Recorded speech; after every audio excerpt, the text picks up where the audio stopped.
Hello बच्चों, स्वागत है हमारे विज्ञान की क्लास में। हम पढ़ रहे हैं कक्षा 10 का साइंस का पाठ्यक्रम और इसमें हमारा जो अध्याय चल रहा है वो छठा अध्याय हम पढ़ रहे हैं जिसका नाम है जैव प्रक्रम।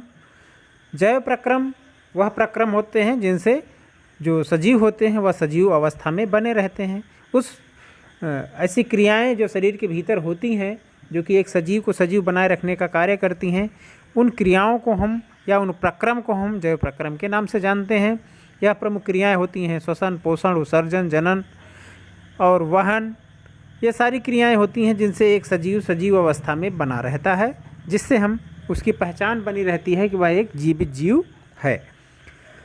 इसी क्रम में हम पढ़ रहे हैं, अभी तक जिन जैव प्रक्रम के बारे में हम पढ़ चुके हैं उनमें पोषण है, श्वसन है, वाहन में हमने यह पढ़ा है कि जंतुओं में किस तरह का कौन कौन से वाहन जैव प्रक्रम के कौन कौन से भाग होते हैं जो मिलकर के वहन जैव प्रक्रम को बनाते हैं। वहन को कभी कभी परिवहन भी कहा जाता है या परिसंचरण भी कहा जाता है। तो इसके बारे में हम पढ़ चुके हैं कि जंतुओं में किस तरह का परिसंचरण तंत्र पाया जाता है। विशेष तौर पे हम जो कक्षा 10 का विज्ञान है उसमें हम बात करते हैं मनुष्य के भीतर पाए जाने वाले जैव प्रक्रम के बारे में। मनुष्य के भीतर का जो वहन तंत्र होता है उसमें वह हृदय, रुधिर वाहिनियाँ, रुधिर, लसिका, इन सब चीज़ों से मिलकर बना हुआ होता है। और इन चीज़ों के बारे में हम पिछले लेक्चर्स में पढ़ चुके हैं। वहाँ पे हमने देखा कि किस तरह हृदय की संरचना होती है, रुधिर की किस तरह बना होता है, कौन कौन सी चीज़ें किस तरह मिली हुई होती हैं। और साथ में हमने यह भी देखा कि लसिका तंत्र क्या होता है और उस रुधिर को पूरे शरीर में फैलाने वाली जो नलिकाएं हैं जिन्हें हम रुधिर वाहिकाएँ कहते हैं वह कितने प्रकार की होती हैं, वह धमनी एवं सिरा होती हैं, उसके बारे में हम पढ़ चुके हैं। तो जंतुओं का जो परिवहन तंत्र होता है उसके बारे में हम अच्छी तरह से अभी तक पूरा पढ़ चुके हैं। आज हम पढ़ेंगे कि पौधे भी चूँकि सजीव होते हैं उनका परिवहन तंत्र किस तरह कार्य करता है और उनमें कौन कौन से पदार्थों का परिवहन होता है, उसके लिए उनके शरीर के भीतर में कौन से परिवहन के ऊतक पाए जाते हैं। इन सारी चीज़ों पे हम चर्चा करेंगे आज के लेक्चर में। चलिए शुरू करते हैं आज की क्लास। पादप में परिवहन। पादप में पदार्थों के परिवहन के दो तंत्र पाए जाते हैं। एक तंत्र पौधों के लिए जो आवश्यक जल होता है या खनिज पदार्थ होते हैं जो कि मिट्टी से वह ग्रहण करते हैं, उसे वह जड़ों से अवशोषित करके अन्य भागों तक पहुंचाता है। यह एक तंत्र होता है। दूसरा तंत्र यह होता है कि वह पत्तियों में जो प्रकाश संश्लेषण की क्रिया होती है और उस प्रकाश संश्लेषण की क्रिया द्वारा जो भोजन बनता है उस भोजन को पौधे के सभी भागों तक पहुंचाने का काम वह दूसरा वाला तंत्र करता है। तो दो तंत्र उन पादप में परिवहन के लिए उत्तरदायी माने जाते हैं। एक तंत्र जल के परिवहन के लिए उत्तरदायी होता है और दूसरा तंत्र पौधों के भोज्य पदार्थ जो बनते हैं पत्तियों में उनके परिवहन के लिए उत्तरदायी होता है। तो एक एक चीज़ के बारे में पढ़ेंगे। पहले हम देखते हैं जल का परिवहन पौधों में किस तरह होता है। जल के परिवहन के लिए पौधों में जाइलम ऊतक पाया जाता है। जाइलम नाम का एक ऊतक पाया जाता है जो कि पौधों में जल का परिवहन करता है। जाइलम ऊतक में वाहिनिकाएँ पाई जाती हैं और वाहिकाएँ पाई जाती हैं। वाहिनिकाएँ या वाहिकाएँ एक तरह की नलियाँ होती हैं जो कि जाइलम ऊतक का निर्माण करती हैं और यह वाहिकाएँ या वाहिनिकाएँ आपस में जुड़कर संवहन वाहिकाओं का एक सतत जाल बनाती हैं जो कि पूरे पौधे के सभी भागों से जुड़ा हुआ होता है। यह आप सरल भाषा में कह सकते हैं कि एक नलिका जैसा सिस्टम पौधे के पूरे भाग में फैला हुआ होता है जो कि जड़ों से लेकर के उसके पूरे एक एक हिस्से तक, एक एक भाग तक जल को पहुंचाने का कार्य करता है। पौधों की जो जड़ें होती हैं वह मिट्टी में रहती हैं या मृदा के संपर्क में रहती हैं और वह क्या करती हैं, कैसे जल उनके भीतर आता है इसके बारे में समझना है। तो होता क्या है कि पौधों की जड़ें मृदा के संपर्क में रहने के कारण सक्रिय रूप से आयन प्राप्त करती हैं। आयन आप समझते होंगे, आपको बताया गया है इसके पहले भी जब हम रसायन विज्ञान पढ़ रहे थे कि आयन क्या होते हैं, या इसके पहले कक्षाओं की क्लास में भी आप पढ़ चुके हैं कि आवेशित परमाणुओं को, अणुओं को आयन कहा जाता है। तो सक्रिय रूप से मिट्टी में जो आयन होते हैं उनको वह जड़ों में जाते रहते हैं। इससे क्या होता है, जड़ों के भीतर उन आयनों का सांद्रण बढ़ जाता है और उस बढ़े हुए सांद्रण के कारण जिससे भीतर में जो जड़ों के भीतर का जो, चूँकि वह बाहर से आयन ग्रहण कर रही हैं लगातार, उनके भीतर आयनों की मात्रा कम है तो बाहर से आयन ग्रहण कर रही हैं जड़ें, और निरंतर आयन ग्रहण करने के कारण जड़ के भीतर के वातावरण में और अंदर के वातावरण में अंतर उत्पन्न हो जाता है। जड़ के भीतर का वातावरण अधिक सांद्रित हो जाता है आयनों के कारण, और इस सांद्रण में उत्पन्न हुए अंतर को समाप्त करने के लिए मृदा से अनवरत रूप से जड़ों में जल जो है वह जाता रहता है, जिससे कि एक जल की धारा बन जाती है, और यह जल तब तक जाता रहता है जब तक वह आयनों का जो सांद्रण का अंतर है वह समाप्त नहीं हो जाता है। तो जड़ों के भीतर अधिक सांद्रण हो जाने के कारण जल बाहर के मिट्टी से लगातार उसके भीतर जाने लगता है, परंतु यह जल जो है वह संवहन क्रिया, जल की जो इस तरह की जो संवहन क्रिया होती है जो जड़ों में आयन सांद्रण की भिन्नता के कारण शुरू होती है, यह जो जल संवहन की क्रिया है यह केवल छोटे आकार के जो पौधे होते हैं जिनकी लंबाई चौड़ाई कम होती है उनके लिए ही उपयोगी होती है। अगर हम बड़े पौधों की बात करें जो कि 20-20 मीटर तक लंबे होते हैं, यूकलिप्टस जैसे पौधे, या हमारे और भी परिवेश में तमाम तरह के बड़े बड़े पौधे दिखाई देते हैं, उन पौधों में यह जो परिवहन का तरीका है वह पर्याप्त नहीं होता है। यह कह सकते हैं कि उनके लिए उपयोगी नहीं रह जाता है या कार्य नहीं कर सकता है, यह उतनी ऊंचाई तक जल को नहीं भेज सकता है।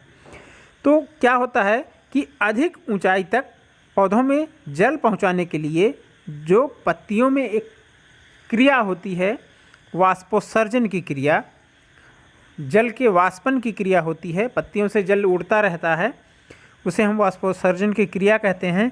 तो वाष्पोत्सर्जन की जो क्रिया होती है वह इसमें अधिक सहायता करता है जल को ऊपर पहुंचाने में।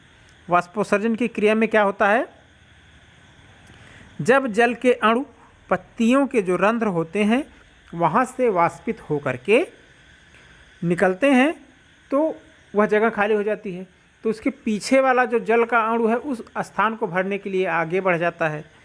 तो इस क्रिया में जो वाष्पित जल के अणु के वाष्पित होने के कारण जो रिक्त स्थान उत्पन्न होता है उसकी पूर्ति के लिए जल के दूसरे अणु करते हैं। तो यह एक निरंतर क्रम बन जाता है जिससे जल जो है वह जड़ों से खींचकर ऊपर स्थित भागों तक, शाखाओं तक, पत्तियों तक पहुंच जाता है। वाष्पोत्सर्जन के द्वारा होने वाली इस पूरी क्रिया में एक चूसण दाब उत्पन्न हो जाता है जो कि जल को चूसता है ऊपर की तरफ। ऊपर पानी लगातार निकल रहा है तो क्या होता है कि नीचे से पानी ऊपर उस स्थान को भरने के लिए आगे बढ़ता रहता है। यह जो चूसण दाब होता है यह जल और उसमें जो घुले हुए खनिज लवण होते हैं उनकी ऊपरमुखी गति में सहायक होता है। तो वाष्पोत्सर्जन जो है वही मुख्य रूप से जाइलम में जल के ऊपरमुखी गति के लिए मुख्य प्रेरक बल का कार्य करता है, या हम कह सकते हैं कि मुख्य प्रेरक बल उत्पन्न करता है। रात्रि में जो चूँकि वाष्पोत्सर्जन की क्रिया नहीं होती है, धूप नहीं रहती है, गर्मी नहीं रहती है, तो वाष्पोत्सर्जन की क्रिया नहीं होती है। रात्रि में क्या होता है, जड़ों द्वारा जो आयन के सांद्रण के उपरांत जो मूल दाब उत्पन्न होता है, जो सांद्रण में अंतर के कारण बाहरी जल का जो दबाव होता है, उसी दबाव के कारण ही एक जितनी ऊंचाई तक जल चढ़ पाता है वही चढ़ता है। तो यह रात्रि में केवल मूल दाब ही मुख्य रूप से प्रभावी बल होता है जो कि जल के परिवहन को पूर्ण करता है। तो इस तरह हमने देखा कि पौधों में जल का परिवहन किस तरह हो रहा है। एक क्रिया यह हो रही कि पहले जल जो है वह जड़ों में मूल दाब के कारण घुसता है। मूल दाब क्या होता है, जल के भीतर का सांद्रण अधिक हो जाता है, बाहर का सांद्रण कम रहता है। इससे बाहर का जो पानी है वो लगातार जड़ों के भीतर जाता रहता है और इस दबाव के कारण काफ़ी ऊपर तक पानी चढ़ भी जाता है पौधे में, लेकिन पर्याप्त ऊंचाई तक, बहुत ज़्यादा ऊंचाई तक जाने में सक्षम नहीं होता है इस दाब के कारण। तो उसमें सहायता करता है पत्तियों से निकलने वाला जो जल है, वाष्पोत्सर्जन की जो क्रिया है, उस क्रिया के कारण एक खिंचाव उत्पन्न होता है, चूषण दाब उत्पन्न होता है, जो कि जल को खींचकर पौधे के ऊपरी भागों तक ले जाता है। तो यह मुख्य दो क्रियाएं होती हैं, एक चूषण दाब वाष्पोत्सर्जन के कारण उत्पन्न होने वाला, और दूसरा है जड़ों में उत्पन्न होने वाला मूल दाब। तो मूल दाब और चूषण दाब मिल करके पौधों में जल के परिवहन के लिए मुख्य प्रेरक बल का कार्य करते हैं और जल के परिवहन को पूरा करते हैं। अब हम आगे देखते हैं कि भोज्य पदार्थों का जो परिवहन होता है वह पौधों में कैसे होता है। पौधों में भोज्य पदार्थों का जो परिवहन होता है वह भोज्य पदार्थों का स्थानांतरण कहलाता है, और प्रकाश संश्लेषण की क्रिया में उत्पन्न जो विलीय पदार्थ होते हैं, भोज्य पदार्थ होते हैं जल में घुले हुए, उनका जो वहन होता है, उनको एक स्थान से दूसरे स्थान पर ले जाने की जो क्रिया होती है वह स्थानांतरण कहलाती है। भोज्य पदार्थों का जो स्थानांतरण होता है वह पौधों में पाए जाने वाले फ्लोएम नामक संवहन ऊतक द्वारा होता है, और भोज्य पदार्थ फ्लोएम द्वारा कहाँ जाते हैं, पौधे के भंडारण अंगों में या उन अंगों में जहाँ उनकी ज़्यादा आवश्यकता होती है। तो पत्तियों में भोजन जो बनता है वह पहुँचता है फलों में, क्योंकि फल उनका उस भोज्य पदार्थ का भंडारण करते हैं, बीजों में पहुँचता है या पौधे के उस भाग में जाता है जहाँ पर बहुत ज़्यादा वृद्धि हो रही है, क्योंकि वहाँ पर सबसे ज़्यादा भोज्य पदार्थों की आवश्यकता होती है। तो फलों में, बीजों में और वृद्धि करने वाले भागों की तरफ भोज्य पदार्थों का परिवहन फ्लोएम द्वारा किया जाता है। भोज्य पदार्थों का जो स्थानांतरण होता है वह कैसे होता है, उसके लिए साथी कोशिका, फ्लोएम का ही एक भाग होती है, साथी कोशिका की सहायता से चलनी नलिका में ऊपरमुखी तथा अधोमुखी दोनों दिशाओं में होता रहता है। मतलब फ्लोएम जो ऊतक है उसमें एक कोशिका होती है, साथी कोशिका, कंपेनियन सेल, या कंपेनियन सेल जो होती है, साथी कोशिका होती है, वह जो चलनी नलिकाएं पाई जाती हैं फ्लोएम ऊतक में, उनमें भोज्य पदार्थों का स्थानांतरण चलनी नलिका के माध्यम से होता है, लेकिन उसमें हेल्प कौन करता है, साथी कोशिका या कंपेनियन सेल उसमें हेल्प करती हैं। और यह जो भोजन का स्थानांतरण होता है भोज्य पदार्थों का, वह पौधे में दोनों तरफ हो सकता है, ऊपरमुखी या अधोमुखी। तो दोनों तरह का स्थानांतरण हम भोज्य पदार्थों का देखते हैं। फ्लोएम ऊतक पादप की आवश्यकता के अनुसार पदार्थों का स्थानांतरण करते हैं। भोज्य पदार्थों का जो स्थानांतरण होता है वह साथी कोशिकाओं में जो एटीपी होती हैं, उन एटीपी से प्राप्त ऊर्जा को खर्च करके ही वह भोज्य पदार्थों का स्थानांतरण करने में सक्षम होती हैं। तो जल के परिवहन में कोई भी एटीपी खर्च नहीं होता है, लेकिन भोज्य पदार्थों का जो स्थानांतरण होता है उसमें एटीपी से प्राप्त ऊर्जा का उपयोग किया जाता है। भोज्य पदार्थों का जो स्थानांतरण है वह पादप के विभिन्न भागों में पाए जाने वाले जो परासरण दाब में अंतर होता है उसके कारण होता है। जहाँ जो भोज्य पदार्थों का सांद्रण है, जो भोज्य पदार्थों के भाग हैं, इंग्रेडिएंट हैं, हिस्से हैं, उनका जहाँ घनत्व कम होता है, जहाँ सांद्रण कम होता है, उस हिस्से की तरफ जहाँ ज़्यादा होता है वहाँ से भोज्य पदार्थ कम सांद्रण वाले हिस्से की तरफ गति करते हैं। यह परासरण दाब में अंतर के कारण होता है। तो जल का परिवहन बिना ऊर्जा खर्च किए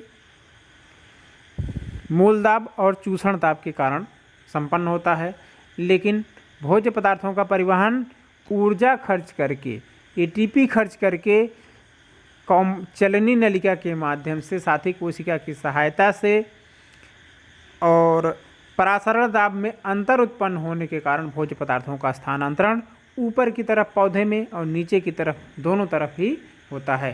लेकिन जो जल का परिवहन होता है जाइलम ऊतक द्वारा, वह सिर्फ और सिर्फ ऊपर की तरफ होता है, जड़ों से शुरू होता है और पौधे के ऊपरी हिस्से तक जाता है। लेकिन भोजन का स्थानांतरण दोनों तरफ होता है, ऊपर की तरफ भी और नीचे की तरफ भी हो सकता है। तो यह था आज का लेक्चर। इससे संबंधित कोई भी चीज़ समझ में नहीं आती है तो कमेंट करके उसको क्लियर करें। बाकी हम आपसे मिलते हैं अगले लेक्चर के साथ। तब तक आप घर पर रहें, स्वस्थ रहें और बाहर निकलने पर हमेशा मास्क का उपयोग करें। हम अपने नए लेक्चर के साथ मिलेंगे।